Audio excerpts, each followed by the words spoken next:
bago ang November 1 ay mahigpit na ang sinasagawang pagbabantay ng ating mga kapulisan dito sa Eastern Police District, katuwang ang mga force multiplier sa mga sementeryo dito sa Metro East.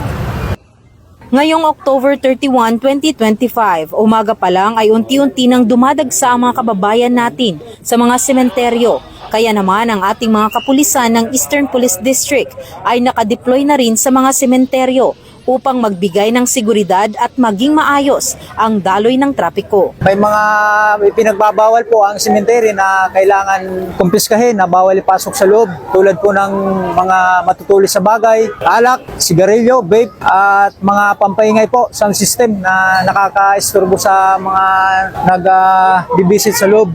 Yun po ay pwede naman nila kunin paglabas nila dahil andito lang naman po yun sa amin.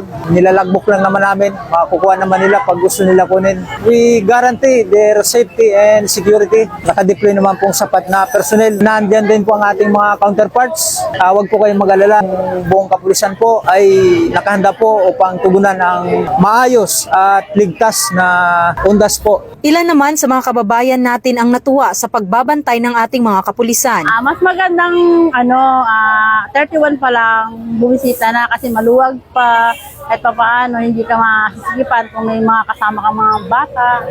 Saka sa ngayon, parami yung mga dumarating na gustong dumalaw. Kasi mas maraming nakabantay para makaiwas sa mga gulo, may mga iba may dalang patalim, mga ganun. Para iwas talaga. Hinihikayat naman ng Eastern Police District ang ating mga kababayan na i-report sa ating mga kapulisan ang anumang kahina-hinalang bagay o pangyayari at magbigay ng kooperasyon lalo na sa pagsunod sa mga patakaran sa pagpasok sa mga pribado at mga pampublikong sementeryo upang maiwasan ang kaguluhan at hindi pagkakaintindihan lalo na sa pagdadala ng mga ipinagbabawal na mga bagay o gamit sa loob ng sementeryo. Mula dito sa Eastern Police District, ako po ang inyong Police News Network Correspondent, Patrolwoman Jenny Midolor, alagad ng batas, tagataguyod ng Balitang Pulis.